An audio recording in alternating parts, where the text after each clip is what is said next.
নতুন বাংলাদেশে পুরানো খেলায় অংশ নেবে না এনসিপি, যেন তেন নির্বাচন হতে দেবে না জামায়াত। সংস্কার ও বিচারের নামে বিনা ভোটে ক্ষমতায় থাকার খায়েশ দুঃস্বপ্নে পরিণত করার হুঁশিয়ারি বিএনপি।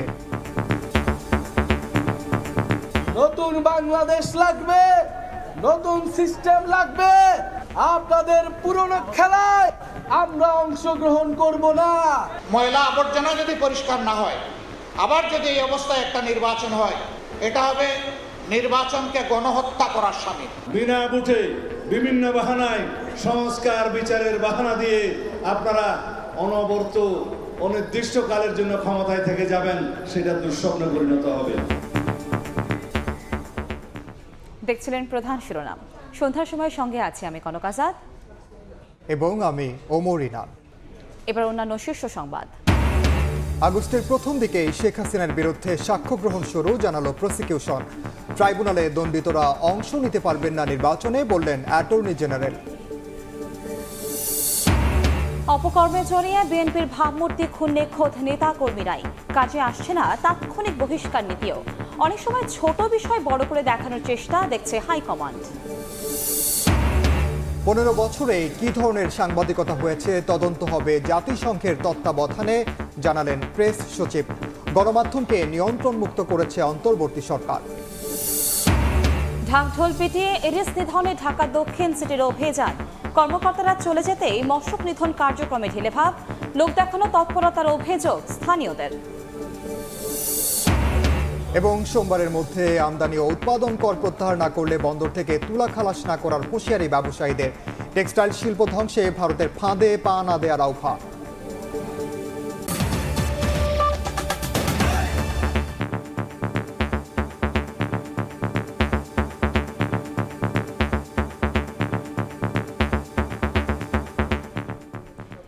সংস্কার ও বিচারের নামে বিনা ভোটে ক্ষমতায় থাকার খায়েশ দুঃস্বপ্নে পরিণত করার হুঁশিয়ারি দিয়েছেন বিএনপি নেতারা।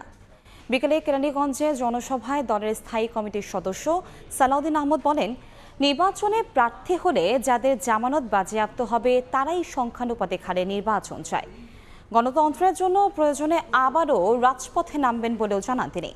সমাবেশে অন্য দলকে বিএনপির বিপক্ষে 300 আসনে প্রার্থী দিয়ে ভোটের লড়াইয়ে নামার চ্যালেঞ্জ ছুড়ে দেন দলের আরেক স্থায়ী কমিটির সদস্য গয়েশ্বরচন্দ্র রায়। নির্বাচনের সময়সীমা নিয়ে সরকার ও রাজনৈতিক দলগুলোর সংখ্যা কেটেছে লন্ডন বৈঠকের পর। এবার সেই নির্বাচনের প্রস্তুতি হিসেবে ঢাকার অদূরে দক্ষিণ কেরানীগঞ্জে যথাসময়ে সংস্কার ও দ্রুত সময়ে নির্বাচনের দাবিতে সমাবেশ করেছে স্থানীয় বিএনপি। কর্মসূচি ঘিরে নেতাকর্মীদের উপস্থিতি চোখে পড়ার মতো। দুপুরের আগেই খণ্ড খণ্ড মিছিল নিয়ে চুনকুটিয়া বালিকা উচ্চ বিদ্যালয় মাঠে আসেন নেতাকর্মীরা। সমাবেশে বিএনপির স্থায়ী কমিটির সদস্য সালাউদ্দিন আহমদ বলেন, নির্বাচনে প্রার্থী হলে যাদের জামানত বাজেয়াপ্ত হবে তারাই সংখ্যানুপাতিক হারে নির্বাচন চায়। হাসিনাকে স্বৈরাচার হতে যারা সহায়তা করেছে তারাও সরার্দি উদ্যানে সমাবেশ করে আনুপাতিক হারে নির্বাচন চাইছে। যারা 16 বছর আওয়ামী লীগের সাথে ছিল, আওয়ামী লীগের সমস্ত নির্বাচনকে বৈধতা দেওয়ার জন্য হাত পাকা দিয়ে বাতাস করেছে, তারা বলছে বাংলাদেশের নির্বাচন নাকি অনুপাত হারে হতে হবে উভয় কক্ষে। জিন্দেগিতে কোন নির্বাচনে তারা কখনো একটি আসনও পায় নাই, একটা মেম্বার চেয়ারম্যানও হইতে পারে নাই। শেষ পর্যন্ত একটা সিটি কর্পোরেশনের নির্বাচনে আওয়ামী লীগের অধীনে নির্বাচনে গিয়েছে, সেই নির্বাচন আমরা বর্জন করেছিলাম, সেখানে একটা দমদম মোবারক শহীদ হয়ে গিয়েছে। সংস্কার ও বিচারের নামে টালবাহানা করে যারা নির্বাচন পেছানোর ষড়যন্ত্র করছে তাদের স্বপ্ন দুঃস্বপ্ন থেকে যাবে মন্তব্য করে সালাউদ্দিন আহমদ হুঁশিয়ারি দেন, গণতন্ত্রের জন্য প্রয়োজনে আবারও রাজপথে নামবেন তারা। জনগণের সাংবিধানিক অধিকার, সেই অধিকার প্রতিষ্ঠার জন্য আবারও যদি আমাদেরকে সংগ্রাম করতে হয় তাহলে আমরা আবার সংগ্রাম করব। যদি কেউ স্বপ্ন দেখে থাকেন বিনা ভোটে বিভিন্ন বাহানায় সংস্কার বিচারের বাহানা দিয়ে আপনারা অনবরত অনির্দিষ্টকালের জন্য ক্ষমতায় থেকে যাবেন, সেটা দুঃস্বপ্নে পরিণত হবে। সমাবেশে প্রধান অতিথি ছিলেন বিএনপির স্থায়ী কমিটির সদস্য গয়েশ্বরচন্দ্র রায়। তিনি বলেন, বিএনপি সংস্কার চায়, কুসংস্কার নয়। সংস্কার বিএনপি মানে, বিএনপি কোনো কুসংস্কার মানে না। আওয়ামী লীগ সহ যত রাজনৈতিক দল আপনারা সবাই মিলে 300 আসনের 300টি প্রার্থী দেন, বিএনপি এককভাবে 300 প্রার্থী দিবে। দেখেন কয়টা ব্যাংকে যেতে। নতুন রাজনৈতিক দলের নেতাদের বক্তব্য দেওয়ার ক্ষেত্রে সংযত হওয়ার পরামর্শ দেন বিএনপি নেতারা। আহমেদ সালেহিন, সময় সংবাদ, কেরানীগঞ্জ। ময়লা আবর্জনা পরিষ্কার না করে ভোট হলে ইলেকশন জেনারেলাইজড হবে বলে সতর্ক করেছেন জামায়াতের আমির ডাক্তার শফিকুর রহমান। যেনতেন নির্বাচন মেনে নেওয়া হবে না বলেও হুঁশিয়ারি দেন তিনি। ফেনীতে সুধী সমাবেশে আরও বলেন, আগামীতে কেউ ফ্যাসিস্ট হওয়ার চেষ্টা করলে কঠোর প্রতিরোধ গড়ে তোলা হবে। তৃণমূলকে শক্তিশালী করতে প্রতিনিয়ত জামায়াতে ইসলামীর কেন্দ্রীয় নেতারা ছুটছেন পথে প্রান্তরে। সভা সমাবেশে ব্যস্ত সময় পার করছেন তারা। শনিবার বিকেলে ফেনীর একটি কমিউনিটি সেন্টারে আয়োজন করা হয় সুধী সমাবেশের। এতে অংশ নিয়ে নায়েবে আমির ডাক্তার সৈয়দ আব্দুল্লাহ মোহাম্মদ তাহের বলেন, আগামীর নির্বাচন মিথ্যার বিরুদ্ধে সত্যের লড়াই হবে। দুর্নীতি, সন্ত্রাস ও চাঁদাবাজ মুক্ত দেশ গড়তে বাংলাদেশের পরিবর্তনের জন্য সবাইকে ঐক্যবদ্ধ হয়ে কাজ করার আহ্বান জানান তিনি। প্রধান দলটির আমির ডাক্তার শফিকুর রহমান বলেন, উন্নয়নের নামে বিগত সরকার হাজার হাজার কোটি টাকা পাচার করেছে। অতীতে বিচারের নামে প্রহসন করে অগণিত দেশপ্রেমিক নাগরিকদের হত্যা করা হয়েছে বলেও জানান তিনি। দুর্গন্ধযুক্ত অতীত পচা ময়লা আবর্জনা যদি পরিষ্কার না হয়, আবার যদি এই অবস্থায় একটা নির্বাচন হয়, it will be another genocide two election. এটা হবে নির্বাচনকে গণহত্যা করার শামিল। আমাদের সন্তানদের রক্তের সাথে আমরা বেইমানি করব না এবং কাউকে বেইমানি করতে দেওয়া হবে না। এই সন্তানদের রক্তের মূল্য। এর আগে কুমিল্লার পদুয়ার বাজার সহ 4টি আলাদা পথসভায় অংশ নেন জামায়াত আমির। আগামীতে যেই ফ্যাসিবাদ হওয়ার চেষ্টা করবে তাদের বিরুদ্ধে কঠোর প্রতিরোধ গড়ে তোলার হুঁশিয়ারি দেন তিনি। বলেন, জামায়াত যেন তেন নির্বাচন চায় না। আগামীতে যে কোনো ফ্যাসিবাদ নতুন পুরাতন বুঝি না, এই ফ্যাসিবাদের বিরুদ্ধে আমাদেরকে কঠোর প্রতিরোধ গড়ে তুলতে হবে। আমরা যেন তেন কোনো নির্বাচন চাই না।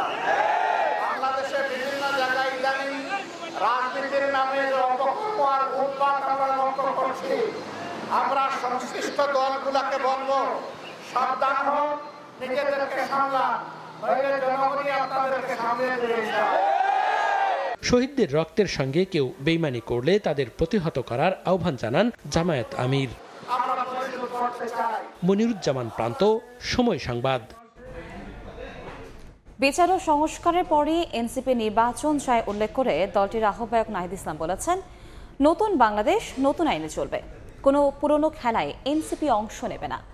আর সদস্য সচিব আখতার হোসেন বলেছেন, নতুন বাংলাদেশকে কোনো ফ্যাসিবাদী ও চাঁদাবাজের হাতে তুলে দেওয়া হবে না।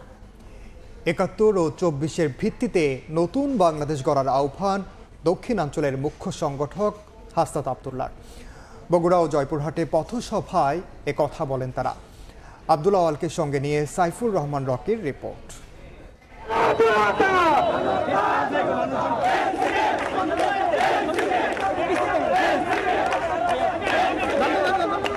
দেশ গড়তে জুলাই পদযাত্রার পঞ্চম দিনে বগুড়া ও জয়পুরহাটে জাতীয় নাগরিক পার্টি রোদ বৃষ্টি উপেক্ষা করে তৃণমূলের সঙ্গে মেলবন্ধনে এগিয়ে চলেছেন দলটির শীর্ষ নেতারা।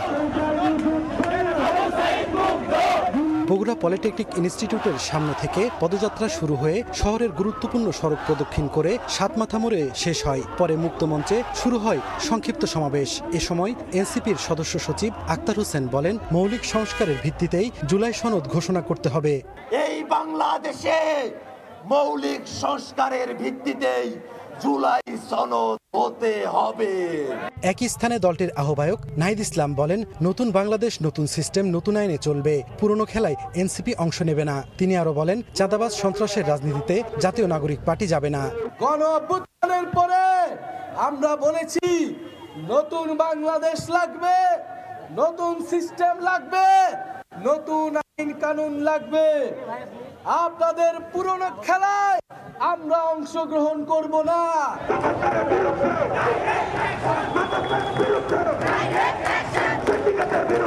এই দিন বিকেলে জয়পুরহাটে পথসভায় দক্ষিণাঞ্চলের মুখ্য সংগঠক হাসনাত আবদুল্লাহ বলেন, জুলাইয়ের সকল শক্তি ঐক্যবদ্ধ থেকে ৭১ এবং ২৪-এর ভিত্তিতে পরবর্তী বাংলাদেশ পুনর্গঠিত করতে হবে। ৭১ এবং ২৪ এই দুইটার ভিত্তিতেই আমাদের পরবর্তী বাংলাদেশ পুনর্গঠিত হওয়া অবশ্যই করতে হবে। আগামী ৩রা আগস্ট শহীদ মিনারে বিচার সংস্কার, নতুন সংবিধান এবং দেশ পুনর্গঠনের ইস্তেহার ঘোষণা করা হবে বলে জানান দলটির আহ্বায়ক নাহিদ ইসলাম। বিচার সংস্কার, নতুন সংবিধান এবং দেশ পুনর্গঠনের ইস্তেহার ঘোষণা হবে। সাইফুর রহমান রকি, সময় সংবাদ। আগস্টের প্রথম দিকেই শেখ হাসিনার বিরুদ্ধে সাক্ষ্য গ্রহণ শুরু হবে বলে জানিয়েছেন আন্তর্জাতিক অপরাধ ট্রাইব্যুনালের প্রসিকিউটর গাজী MH তামিম। শনিবার এক ভিডিও বার্তায় এ তথ্য জানান তিনি। বলেন, রামপুরায় কার্নিশে ঝুলন্ত একজনকে গুলির ঘটনায় ডিএমপির মতিঝিল বিভাগের সাবেক এডিসি রাশেদ সহ 5 জনের বিরুদ্ধে তদন্ত শেষ পর্যায়ে আছে।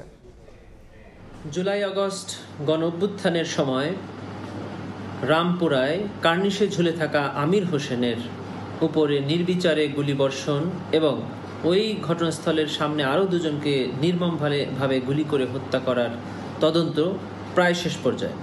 আন্তর্জাতিক অপরাধ ট্রাইব্যুনালের তদন্ত সংস্থার পক্ষ থেকে আমরা অবগত হয়েছি যে খুবই শীঘ্রই এই ঘটনার তদন্ত প্রতিবেদন প্রসিকিউশনের হাতে আসবে এবং এই জুলাই মাসের একদম শেষের দিকে অথবা অগস্ট মাসের প্রথম সপ্তাহের মধ্যেই সাবেক প্রধানমন্ত্রী শেখ হাসিনার মামলার সাক্ষ্য গ্রহণ শুরু হবে বলে প্রসিকিউশনের পক্ষ থেকে আমরা আশা করছি। নির্বাচনে অংশ নিতে পারবেন না আন্তর্জাতিক অপরাধ ট্রাইব্যুনালের দণ্ডিতরা। এছাড়া দল হিসেবেও মানবতাবিরোধী অপরাধে আওয়ামী লীগের বিচার করার সুযোগ রয়েছে। সকালে রাজধানীর এফডিসিতে এক বিতর্ক প্রতিযোগিতায় কথা বলেন অ্যাটর্নি জেনারেল মোহাম্মদ আসাদুজ্জামান। জানান, বর্তমানে নিষিদ্ধ সত্তা হওয়ায় আওয়ামী লীগকে কেউ প্রত্যক্ষ পরোক্ষভাবে সহায়তা করলে তাদের আইনের আওতায় আনা হবে। অপরাধ ট্রাইব্যুনালের দণ্ডিতরা আগামী নির্বাচনে অংশগ্রহণ করতে পারবে কি না? উত্তর, পারবে না। আওয়ামী লীগ একটি নিষিদ্ধ সত্তার নাম। এই নিষিদ্ধ সত্তার সাথে প্রত্যক্ষ বা পরোক্ষভাবে যদি কেউ ভূমিকা পালন করে তাহলে আমি নিশ্চিতভাবে বলবো সেও অপরাধে সম্পৃক্ত হচ্ছে এবং সেই অপরাধের জন্য তাকে যথাযথভাবে আইনের আওতায় আনার যথেষ্ট সুযোগ আছে এবং আনা হবে। বিগত 15 বছরে দেশে কী ধরনের সাংবাদিকতা হয়েছে তা জাতিসংঘের তত্ত্বাবধানে অন্তর্বর্তী সরকার তদন্ত করতে চায় বলে জানিয়েছেন প্রধান উপদেষ্টার প্রেস সচিব শফিকুল আলম। সকালে রাজধানীর তেজগাঁওয়ে গণমাধ্যম কমিশনের সুপারিশ পর্যালোচনা অনুষ্ঠানের অংশ নিয়ে তিনি বলেন, গণমাধ্যমকে নিয়ন্ত্রণ মুক্ত করেছে অন্তর্বর্তী সরকার। আলোচনায় অংশ নিয়ে সিনিয়র সাংবাদিকরা তুলে ধরেন গণমাধ্যমের সমস্যা ও সংকটের কথা। এ সময় তারা সংস্কার কমিশনের সুপারিশ দ্রুত বাস্তবায়নের দাবি জানান। প্রধান উপদেষ্টার কাছে জমা দেওয়ার 4 মাস পর গণমাধ্যম সংস্কার কমিশনের সুপারিশ নিয়ে পর্যালোচনার আয়োজন করে ব্রডকাস্ট জার্নালিস্ট সেন্টার BJC। এ সময় বারবার ঘুরে ফিরে আসে মুক্ত সাংবাদিকতা উত্তরণের পথ। বক্তারা বলেন, বিগত আমলে দলীয় পরিচয়ে দেয়া হয়েছে গণমাধ্যমের লাইসেন্স। গণমাধ্যমকে অনেক সময় বাধ্য করা হয়েছে দলবাজি করতে।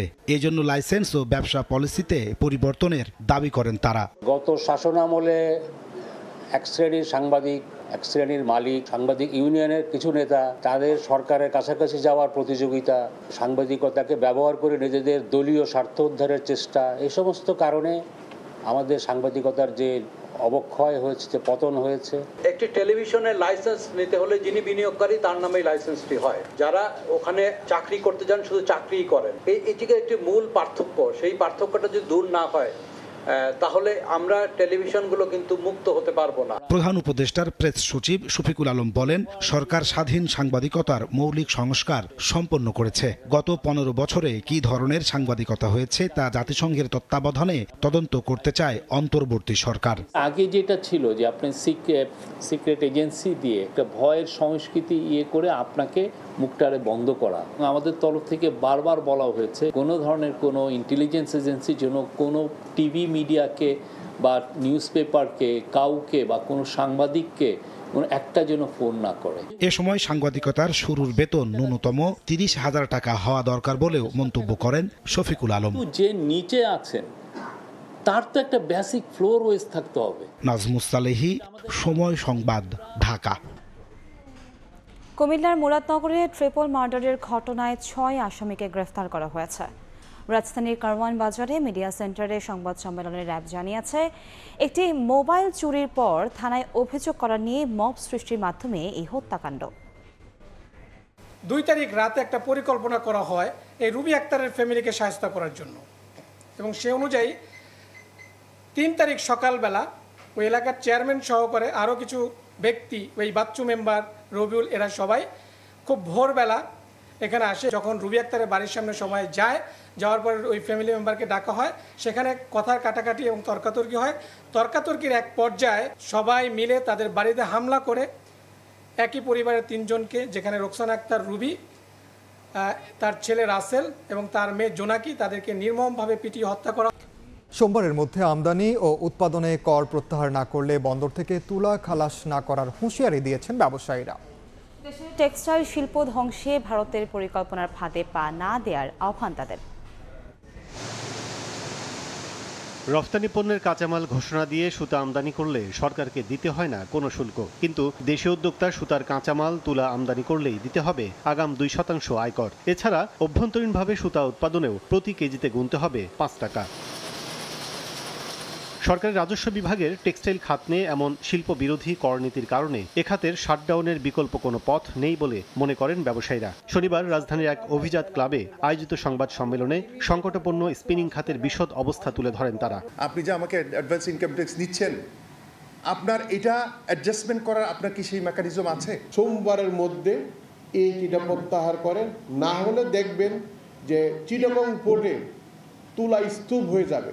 ব্যবসায়ীদের অভিযোগ, গত 5 বছর ধরে দেশের স্পিনিং শিল্প ধ্বংসের চেষ্টা করছে প্রতিযোগী দেশ ভারত। সরকার ভারতকে না দেশে উদ্যোক্তাদের সহায়তা করতে চায় তা নিয়ে প্রশ্ন তুলে তারা বলেন, সুদিন ফেরাতে না পারলে দেশের সুতা শিল্প বন্ধ হতে 2 মাস লাগলেও গার্মেন্টস শিল্প বন্ধ হতে সময় লাগবে মাত্র 1 বছর। এই দেশে যদি সুতা এবং কাপড়ের কলকারখানা বন্ধ হয়, এদেশে গার্মেন্ট শিল্প বন্ধ হবে, আমি বলে দিলাম 1 বছর সময় লাগবে। আমরা সরকারের শত্রু না, আমরা মিত্র। আমারও যদি 2টা পয়সা লাভ হয়, আমি সরকারকে দিতে আমার অসুবিধাটা কোথায়? প্রাক বাজেটে নানা বিষয়ে আলোচনা হলেও বাজেটে এর কোনো ইতিবাচক প্রভাব পড়ে না বলেও অভিযোগ করেন ব্যবসায়ীরা। কাজল আব্দুল্লাহ, সময় সংবাদ, ঢাকা। এডিস মশার বিস্তার রোধে পুরান ঢাকার শোভাযাত্রার পর ছিটানো হলো মশার ওষুধ। তবে দক্ষিণ সিটির কর্মকর্তারা চলে যাওয়ার পরপরই দেখা গেছে ঢিলে ঢালা ভাব। স্থানীয়রা বলছেন, লোক দেখানো নয়, মশক নিধনে নিয়মিত অভিযান দরকার। জনসচেতনতা বৃদ্ধি ও এডিসের প্রজনন স্থল ধ্বংসে পুরান ঢাকার লক্ষ্মীবাজারে এই অভিযান ঢাকা দক্ষিণ সিটি কর্পোরেশনের, যেটির আওতায় প্রায় 150 মানুষের শোভাযাত্রা হলো। রাস্তার ধারে ছিটানো হলো মশার ওষুধ। সব মিলিয়ে কর্মকাণ্ড চলল ঘণ্টাখানেক।